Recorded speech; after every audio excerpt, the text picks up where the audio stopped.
Whenever I watch a movie that has any kind of basis in reality, we get to the end and I have this situation that develops. I'm like, all right, here's the deal, movie. You are either going to give me the black screen with the white letters on it that tells me what happened next in everybody's life, or I'm Googling this thing right now. I will do it. Give me the thing. I want pictures of the actual people right next to the actors who portrayed them so I can be like, oh, look what you did there. You even got that polo shirt just right. And I want to know what happened. I'm going to sit here through the credits. I'm not going to watch who made this movie. And I'm going to Google all the details. Well, we kind of get one of those black screens with the white letters over the top here at the end of Esther where the drama stuff is really played out, and now we're into mop up, wrap up. But, oh, wow, I got to be careful.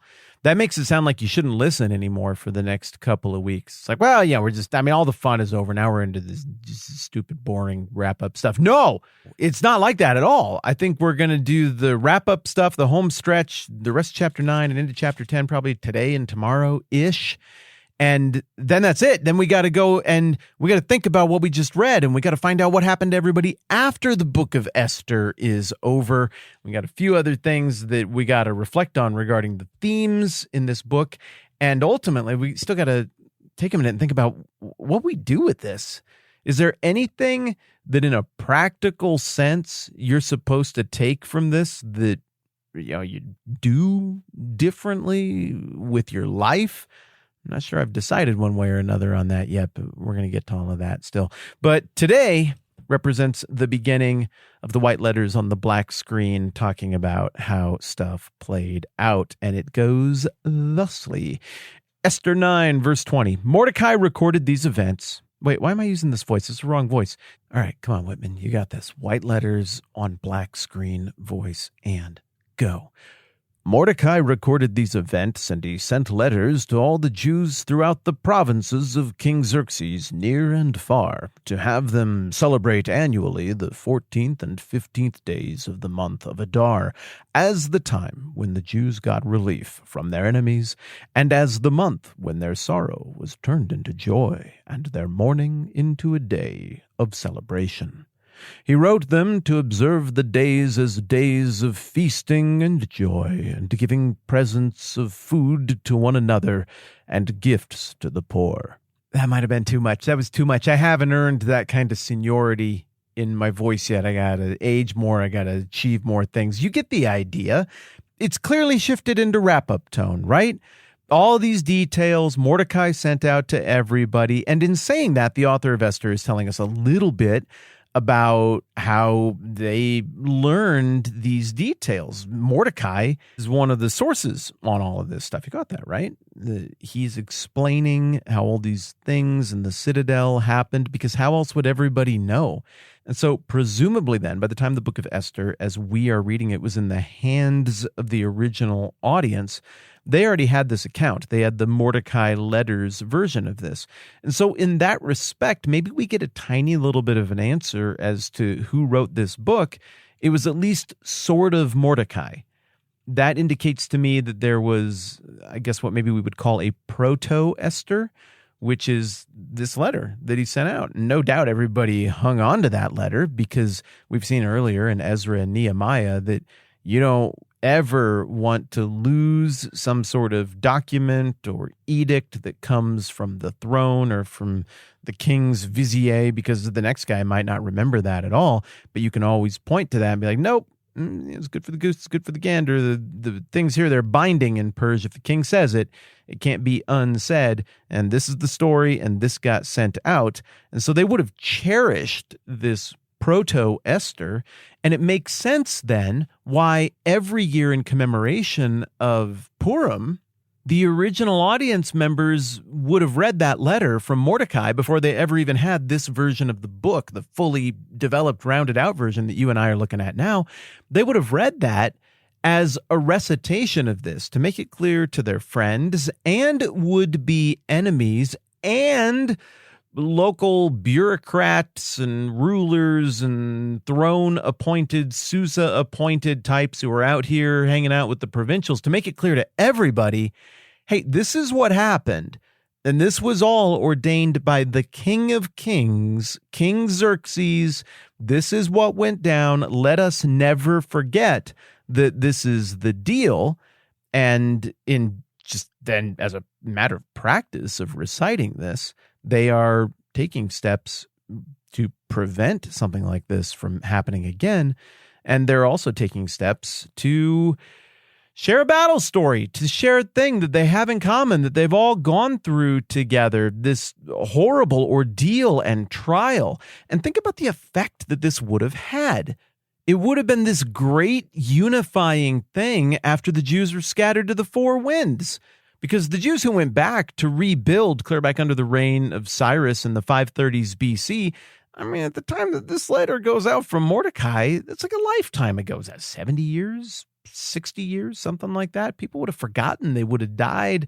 And a lot of the people who now lived in Jerusalem, they never would have lived in Susa. They never would have lived in Persia. I mean, if you're 58 years old or younger, you've never been to Persia. You've never been to Susa or Persepolis or Babylon or any of these places. You're just from Jerusalem, and you don't feel a lot of connection after all those years with the Jews, your distant cousins who still live clear back east in Susa. But now a story is unfolded where the Jews in the provinces and the Jews in the home office in Susa, they all banded together and won a great victory together, even though they weren't on the same local battlefield at the same time. They rallied together and they did a thing and they defeated their enemies everywhere. And the Jews in the provinces, by their actions, they propped up and they took care of, and they had the backs of the Jews in the seat of power in Susa. And so there would have been this newfound collegiality that would have happened. This is sort of the first emulsifying, calcifying, the first gelling event of this new Jewish reality, this new Jewish diaspora or chapter in the diaspora, the scattering of the Jews, where you got a whole bunch of people who chose not to go and rebuild the temple and eventually rebuild the walls. No, they chose to sit tight in what they knew, in Persian territory. But you got a whole bunch who did go and rebuild, and you got their descendants, and maybe they've drifted. Well, not anymore. Because with the public reading of this thing every year, they celebrate how it doesn't matter if we live here or over there, we have this passport or that passport. We are a distinct people with a distinct history, and we are Jews whether we live in Susa or whether we live in Jerusalem and worship and sacrifice at the actual temple of God in that place. And so there's this very important function that I think this reading would have provided. And it's no wonder to me that this has persisted all the way to this day, this habit of reading the story of Esther out loud. And I think it's really interesting to note, too, that Mordecai recorded all this and he sent letters out to all the Jews throughout the provinces. And before there even was an Esther in this form to read aloud in celebration of Purim, certainly they were reading aloud and cherishing the story as relayed by Mordecai himself. Pretty dang cool. And I also appreciate that it looks like Mordecai specifically spelled out what the theme of this story is going to be, or obviously is its reversal.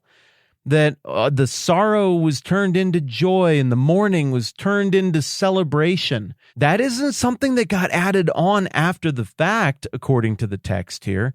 That's something that was baked into this celebration from the very beginning, with the very first recording of what happened, the very first publishing of these events, which according to the text happened at the desk of Mordecai and came from the pen of Mordecai himself. I think we should not underestimate how important and impactful this first little set of white letters on a black screen at the end of the story. I don't think we should underestimate how important that is. I think that is going to cast a very long shadow, in a good way, into the stuff that happens after the book of Esther and all the way up till today. And we will keep looking on these white words on the black screen at the end of the dramatic part of the book of Esther next time around. Final thing, as we're wrapping up here, it's a quick reminder that we're only a few days away from me getting my grubby mitts on those boxes of field notes books that say Nehemiah on them that we're going to send out in anticipation of our next season, our next series, which is on the book of Nehemiah. It keeps us in this era. It's going to help us get a sense of how the Esther story plays out in the coming decades and how that shapes the world into which Jesus of Nazareth walks a few centuries down the road from the era we've been looking at. It's going to be a great series. It's going to be super awesome. I'm super excited about it. Of course, I'm all of those things. Why would I be doing it if I weren't those things? But these books, I changed the design a little bit. I think they look really sharp. I think I said field guide yesterday when I was talking about it. It should be field notes or field notes. I didn't write things in it. You're the one who gets to write the things in it. Whatever you want is a benchmark, some sort of indicator of the progress that you are making as you are taking books of the Bible and making a habit every day of hanging out with me to get that in your hip pocket. And the book helps you commemorate that. It helps you literally and figuratively keep these books of the Bible in your hip pocket and order your thoughts and really have ownership over the progress you're making on the Bible. And so I am super excited here in just a few days to send those out to everyone who is supporting at any level, in any way, on any platform. Thank you so much. This podcast exists because y'all do that. So I will keep you posted on mailing day, but there's still time to jump in there and be on that list. So again, whoever we have with an up-to-date address on file, the day those come in, we're going to print labels and we're going to mail them to you that day, and that will be our list. Okay, that was a lot of stuff. I'm Matt. This is the 10-Minute Bible Hour podcast. Let's do this again soon.